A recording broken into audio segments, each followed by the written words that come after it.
Welcome to our introduction to Hume, from rationalism to empiricism. There are four key elements I wish to discuss. First, I want to go over a basic philosophical distinction between a priori and a posteriori claims. Then I want to talk a little bit about Descartes' rationalism and how thoroughgoing it was. We'll then discuss Newton and the turn to empiricism, and finally, we'll look at an overview of Hume's project to prepare you to read Section 1 of Hume's Inquiry and Beyond. First, we say that a claim is a priori if its truth can be justified by the mind alone. No experience is required to establish that the claim is true. Most philosophers believe that statements in mathematics are a priori. You take, for example, Pythagoras' theorem. We could say that the statement is a priori because we justify its truth by creating a mathematical proof, which is something we can do with our intellect alone. The contrast to that is a posteriori claims. Now we say that a claim is a posteriori if it is not a priori.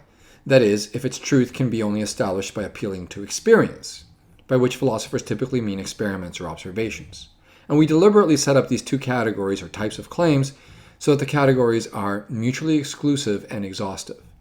So any given statement that makes some assertion should be either an a posteriori claim or an a priori claim, never neither, never both. Most philosophers would agree that an ordinary claim about our everyday experience, such as it is raining outside, would count as a good example of an a posteriori claim. I cannot verify or confirm that claim simply by thinking about things. I have to go out and look. Of course, philosophers will disagree in some important cases. Most notably, Descartes will say that the statement God exists is a priori, whereas Hume will say that any statement that asserts the existence of something is always an a posteriori claim. We say that Descartes is a rationalist, or the type of philosophy that he believes in is called rationalism. Rationalism is the philosophical view that some general truths about the world can be justified by reason alone. In other words, some general truths about the world are a priori. The key phrase here is that these are supposed to be truths about the world. So, for example, for Descartes, the statement God exists, which is about the world broadly speaking, about what there is in the cosmos, is an a priori statement. Likewise, the statement that corporeal objects exist, according to Descartes, is an a priori statement. We can arrive at it from other a priori statements, such as the causal principle and the source of ideas principle in Meditation 3. So for Descartes, these statements are about the world, and we know them just using our intellect. So they are a priori, and that's what singles him out as a rationalist philosopher. Now, Descartes' rationalism is very, very deep. He proposed, for example, an a priori metaphysical foundation of science. And we see this most clearly in his Principles of Philosophy, which we did not read. But we can get a hint of it in Meditations, especially in Meditation 6, after Descartes proves that corporeal objects actually exist. He goes on to say that what he knows for certain is that my ideas of corporeal objects resemble genuine physical things in their mathematical respects. So, for example, if I perceive a rectangular table, that's because the table really is rectangular. That is not true for other things, for example, the color of the table. Just because I perceive a table that is red, it does not follow from that I can be certain that there is redness in the world. But I can be certain that my ideas of corporeal objects resemble the corporeal objects themselves in their mathematical regards. And that means that whatever I prove a priori in mathematics applies to the physical world. So for instance, if I prove that right-angled triangles satisfy Pythagoras' theorem, then if I have an image of a right-angled triangle because I'm witnessing a triangular thing in the physical world, that triangular thing will have its sides satisfy the Pythagorean theorem. So this is a very interesting aspect of Descartes' philosophy because The certainty of my mathematical knowledge itself is based on my knowledge of the existence of God, and that's based on knowing other general metaphysical principles. And in that sense, all of that machinery, the metaphysical principles like the causal principle, metaphysical claims like God exists, all of that machinery underwrites the certainty of mathematics and its applicability to the world. And so Descartes, in this sense, develops a metaphysical foundation for a mathematical description of the physical world. And he did indeed attempt to develop such a system of physics that began with 3 laws of motion, which he took to be a priori laws of motion. What I mean when I say that the laws of physics, according to Descartes, were a priori, is that if you ask him what grounds or reasons do we have for believing that these laws are true, his answer might be something that appeals maybe to the existence of God. So for instance, suppose we look at Descartes' 3rd law of motion, which is a conservation law that says that motion is conserved in all interactions. And suppose we ask Descartes, well, why do you think that law is true? What evidence do we have for believing the truth of that law? He might say something like, well, because God exists and God created the world, and you can't ever get something from nothing, so therefore you can't ever get more motion from less motion.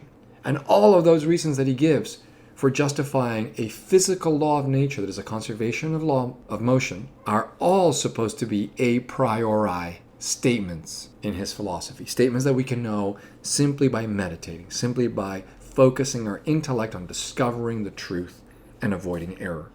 Descartes also proposed a vortex theory of the solar system, which held that the sun is indeed at the center of the universe and it spins around, but there's a fluid that fills all of space. Now, it's a very subtle fluid. We can't see it, we can't touch it, we can't feel it, but it's there.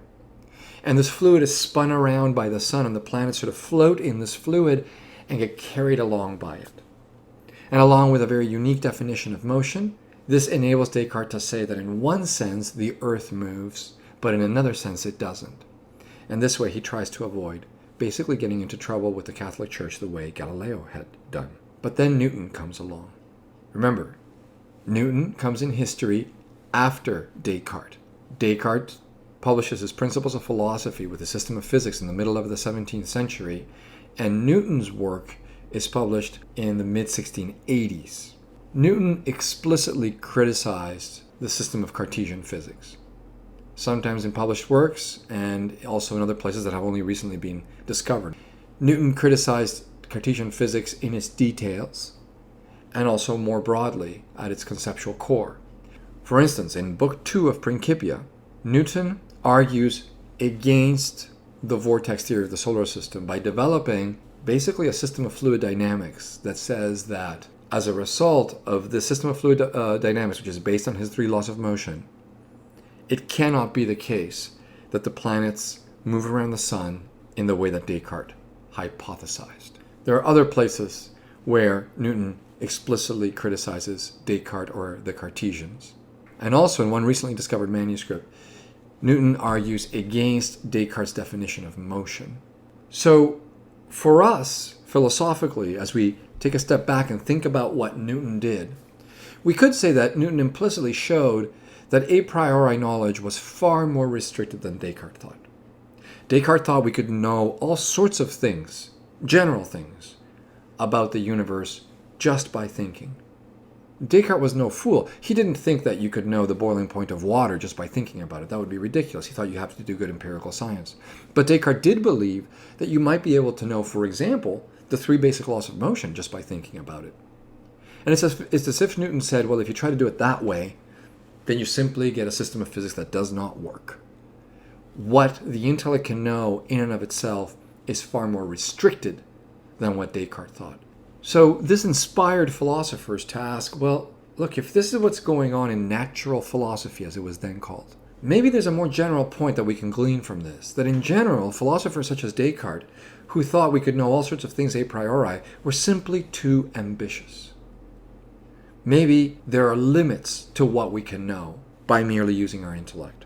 And what we need to do in philosophy is figure out what those limits are. So on the British Isles, this sort of philosophical way of looking at things gave rise to a view that we now call empiricism. And empiricism is the philosophical view that truths about the world can only be justified by experience. The empiricists were very influenced by Newton, either because they thought that he had it all right or because they agreed with some of it but not all of it. But they all basically started exploring this question of, is there a limit to what we can know? Because empiricists believe that truths about the world can only be justified by experience. So in other words, all truths about the world are a posteriori. Hume, specifically, believed that Descartes' claims about a priori knowledge were greatly exaggerated. And so Hume, in An Inquiry Concerning Human Understanding, sets out to develop what he himself calls a science of human nature. Because you see, for Hume, if we're going to figure out whether there's a limit to what we can know, we have to understand the instrument that we use for gaining knowledge, and that instrument is our mind. Now, for Hume, it is also correct to say that the best understanding of the mind is what we obtain when we approach the mind scientifically. So Hume wants to develop a science, like a Newtonian science of the mind, that will determine how the mind works. Because the goal is exactly to find the limits of knowledge by examining the workings and operations of the mind. Because if we understand how the mind works, we might be able to say, well, look, given that this is how the mind works, we can't ever know with certainty blank. And what goes in the blank might be something like God exists, or maybe something like the soul is immortal, or some other metaphysical claim that prior philosophers, especially Descartes, thought they could know with absolute certainty. So you see, we again return to our Socratic theme. There's a sense in which Hume's empiricism has a deep Socratic motivation, because Hume believes that Descartes is pretending to have knowledge about things that he cannot possibly know. Because Hume believes that Descartes is pretending to have knowledge where he cannot possibly have knowledge given how the mind works. So as you go off to read section 1 of Hume's inquiry, see if you can find some statements in there that refer to Newton, either implicitly or explicitly. And see if you can find a few quotations that really capture, first, Hume's suspicion about metaphysics of the sort that Descartes was interested in, and second, Hume's description of his project as a science that sets out to understand the human mind with a view toward understanding the limits of knowledge.